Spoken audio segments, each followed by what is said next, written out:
नमस्कार, हिमाचल समाचार में आपका स्वागत है। आज के मुख्य समाचार। मुख्यमंत्री ने की आनी के बागा सराहन में सरकार गांव के द्वार कार्यक्रम की अध्यक्षता। मुख्यमंत्री ने की ठियोग में एचआरटीसी का सब डिपो और वर्कशॉप खोलने की घोषणा। ठियोग बस अड्डे और सब्जी मंडी का किया लोकार्पण। मुख्यमंत्री ने कहा 26 करोड़ रुपए से पराला में बनेगी वाइनरी। मुख्यमंत्री ने कहा छात्रों को व्यवहारिक ज्ञान प्रदान करे अध्यापक। मुख्यमंत्री ने किया राजकीय वरिष्ठ माध्यमिक पाठशाला बागा सराहन का दौरा। प्रदेश सरकार की इको टूरिज्म नीति से सतत पर्यटन को मिल रही नई ऊंचाइयां। देवी मां शिकारी की छांव में प्राकृतिक सौंदर्य, ट्री हाउस और इको टूरिज्म का अनूठा संगम बायोडायवर्सिटी पार्क। और अब समाचार विस्तार से। मुख्यमंत्री ठाकुर सुखविंदर सिंह सुक्खू ने आज शिमला जिला के ठियोग में 14 करोड़ 84 लाख रुपए की लागत से निर्मित नए बस अड्डे तथा 23 करोड़ रुपए की लागत से निर्मित एपीएमसी फल एवं सब्जी विपणन परिसर शिलारू का लोकार्पण किया। ठियोग में एक जनसभा को संबोधित करते हुए मुख्यमंत्री ने कहा कि इस बस अड्डे में यात्रियों और एचआरटीसी के स्टाफ को सभी मूलभूत सुविधाएं उपलब्ध होंगी तथा बस पार्किंग के लिए पर्याप्त स्थान उपलब्ध होगा। उन्होंने कहा कि इस अड्डे के निर्माण से क्षेत्र के लोगों की चिर लंबित मांग पूरी हुई है। उन्होंने कहा कि फल एवं सब्जी विपणन परिसर शिलारू के बनने से न केवल क्षेत्र के किसानों के उत्पादों को उचित मूल्य सुनिश्चित होंगे, बल्कि उनके धन और समय की भी बचत होगी। उन्होंने कहा कि राज्य सरकार किसानों को उनके घर द्वार के समीप बेहतर विपणन सुविधाएं प्रदान करने के लिए प्रतिबद्ध है। उन्होंने ठियोग मिनी सचिवालय का निर्माण कार्य पूरा करने के लिए धन उपलब्ध करवाने का आश्वासन दिया। उन्होंने ठियोग में एचआरटीसी का सब डिपो और वर्कशॉप खोलने की घोषणा भी की। उन्होंने कहा कि पुराने बस अड्डे के स्थान पर शॉपिंग कॉम्प्लेक्स बनाने के लिए धन उपलब्ध करवाया जाएगा। उन्होंने कहा कि कुरपन पेयजल परियोजना के लिए भी राज्य सरकार पूरा धन उपलब्ध करवाएगी। ठाकुर सुखविंदर सिंह सुक्खू ने कहा कि सरकार ठियोग अस्पताल में सभी सुविधाएं उपलब्ध करवाने के लिए प्रयास कर रही है। उन्होंने कहा कि वर्तमान प्रदेश सरकार आईजीएमसी शिमला और टांडा मेडिकल कॉलेज में मरीजों को विश्व स्तरीय स्वास्थ्य सुविधाएं प्रदान करने के लिए प्रयासरत है। प्रदेश सरकार 1350 करोड़ रुपए आधुनिक मेडिकल टेक्नोलॉजी पर खर्च करने जा रही है। उन्होंने कहा कि जब 2023 में आपदा आई तो सरकार ने सड़कें बहाल करने में पूरी ताकत लगा दी ताकि सेब बागवानों को नुकसान न उठाना पड़े। सेब बागवानों को लाभ प्रदान करने के लिए सरकार के कार्यकाल के पहले साल में ही यूनिवर्सल कार्टन के उपयोग को लागू किया। किस तरह प्रदेश को आत्मनिर्भर बनाया जाए, आपने देखा हम बागवानों के हित में फैसले कर रहे हैं, किसान के हित में फैसले कर रहे हैं। और जो प्रदेश की आत्मा है वो गांव में निवास करती है। 80% लोग हम ग्रामीण परिवेश की पृष्ठभूमि से आते हैं और गांव में रहने वाले लोगों की आर्थिक स्थिति कैसे मजबूत हो, उसमें कृषि बागवानी को कैसे मजबूती मिले, इस दृष्टिकोण से हमारी सरकार बहुत काम कर रही है और हम इसमें सफल भी हो रहे हैं। इसमें कोई दो राय नहीं है। और मैं ये मानता हूं कि आने वाले समय में जो हमने कल्पना की है कि 2027 तक हम हिमाचल प्रदेश को आत्मनिर्भर बनाएंगे, 2032 को में हम हिंदुस्तान का सबसे समृद्धशाली और अमीर राज्य बनाएंगे। उस दृष्टि में बहुत बड़ा सुधार होने जा रहा है। अभी पराला की मंडी है, इसमें हम 26 करोड़ की लागत से बाइनरी की फैक्ट्री लगाने जा रहे हैं ताकि जो हमारा करंट सेब है वो यही प्रोसेसिंग होकर उसको आगे बढ़ाया जा सके। पहली बार मिनिमम सपोर्ट प्राइस जो होता था वो 25 पैसे बढ़ा दिया जाता था। मैंने कहा कि बागवान और किसान जो प्रदेश की आत्मा है, इनका सपोर्ट प्राइस का कुछ ज्यादा भाग हमारी संपदा का उन्हें भी मिलना चाहिए। और मैंने 1.5 रुपए की ऐतिहासिक वृद्धि मिनिमम सपोर्ट प्राइस में की। और ये इसके अलावा हमारे किसान बागवान के जो बॉक्स सेब के बनते थे, उन बॉक्सों के माध्यम से तकरीबन 30 किलो, जैसे कि राठौर साहब कह रहे थे, 25 किलो बक्से में आपके सेब चला जाता था।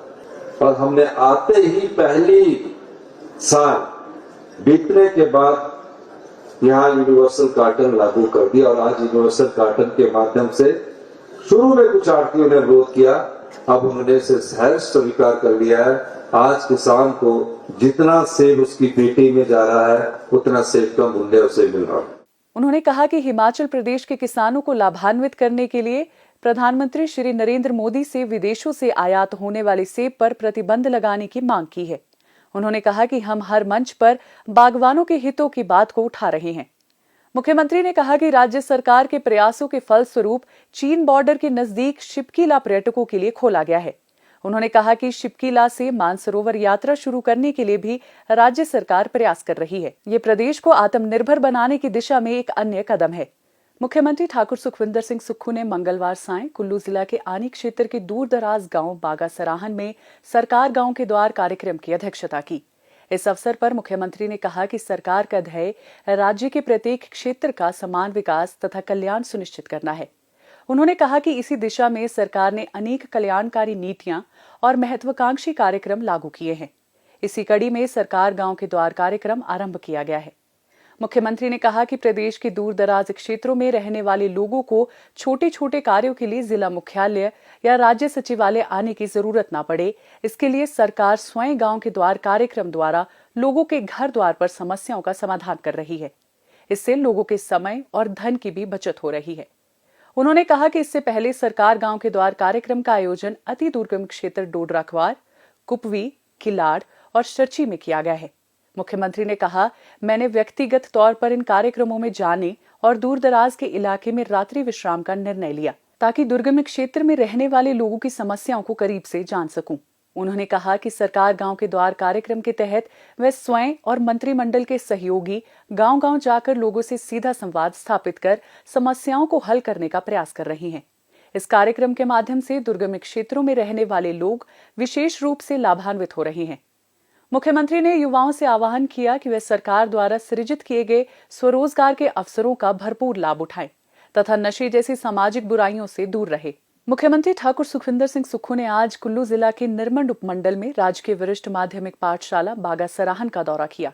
इस दौरान उन्होंने अध्यापकों से छात्रों को किताबी ज्ञान के अलावा व्यवहारिक और सामान्य ज्ञान प्रदान करने पर बल दिया। मुख्यमंत्री ने पाठशाला के छात्रों से संवाद किया और उनसे सामान्य ज्ञान व उनके करियर के बारे में बातचीत की और उनकी रुचि के बारे में जाना। उन्होंने छात्रों को प्रेरित करते हुए कहा कि वे जीवन का लक्ष्य निर्धारित करके कड़ी मेहनत एवं लगन के साथ आगे बढ़ें और अपने सपनों को नई ऊंचाइयों पर पहुंचाएं। उन्होंने बच्चों से मानवीय मूल्यों और आदर्शों को अपनाने पर बल दिया। उन्होंने कहा कि प्री नर्सरी से 8वीं कक्षा तक के पुराने भवन के स्थान पर आधुनिक विद्यालय भवन बनाया जाना चाहिए। उन्होंने अध्यापकों से स्कूल की समस्याओं पर फीडबैक भी लिया। मुख्यमंत्री ने बागा सराहन में लोक निर्माण विभाग विश्राम गृह में स्थानीय लोगों से मिलकर उनकी समस्याएं सुनी। उन्होंने संबंधित अधिकारियों को जन समस्याओं का समाधान करने के लिए उचित दिशा निर्देश दिए। हिमाचल में अनछुए और अनजाने पर्यटक स्थलों की भरमार है। इन रमणीय स्थलों का उन्मुक्त वातावरण और यहाँ की शीतल हवाएं पर्यटकों को स्फूर्ति से भर देती है। ऐसी ही मनोरम स्थल है हिमाचल प्रदेश के मंडी जिला में जंजैहली के बुल्हा में स्थित बायोडायवर्सिटी पार्क। ये पार्क राज्य सरकार के वन विभाग द्वारा विकसित किया गया है। ये पार्क इन दिनों पर्यटकों के आकर्षण का केंद्र बना हुआ है। ये प्रदेश सरकार की इको टूरिज्म नीति का एक सफल उदाहरण बनकर उभरा है। देवी मां शिकारी की छांव में स्थित इस बुल्हा पार्क की सबसे खास बात यहाँ देवदार के घने जंगलों के बीच बनाए गए 4 सुंदर ट्री हाउस है, जो पर्यटकों को रोमांच और आराम दोनों अनुभव प्रदान कर रहे हैं। इन ट्री हाउस में आधुनिक सुविधाओं के साथ 8 से 10 लोगों के ठहरने की व्यवस्था है। पर्यटक 1500 रुपए में यहाँ रात्रि ठहराव का अनुभव ले रहे हैं। देवदार के बीच ट्री वॉक प्रकृति प्रेमियों और छायाकारों की पहली पसंद बन रही है।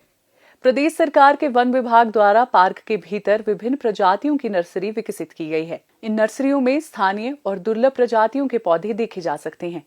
ये नर्सरी न केवल पर्यावरण शिक्षा का माध्यम है, बल्कि जैव विविधता के संरक्षण की दिशा में एक प्रेरणादायक पहल भी है। ये पार्क पर्यावरण संरक्षण और स्थानीय सहभागिता की दिशा में भी प्रेरणादायक कदम है। मुख्यमंत्री ठाकुर सुखविंदर सिंह सुक्खू के नेतृत्व में प्रदेश सरकार इको टूरिज्म को बढ़ावा देने और नए पर्यटन गंतव्यों के विकास की दिशा में सक्रिय प्रयास कर रही है। भुल्हा का ये बायोडायवर्सिटी पार्क इसी नीति का सफल उदाहरण है। भुल्हा का बायोडायवर्सिटी पार्क न केवल प्राकृतिक सौंदर्य का प्रतीक है, बल्कि ये हिमाचल की सशक्त पर्यटन नीति और पर्यावरणीय सोच का सफल उदाहरण भी है।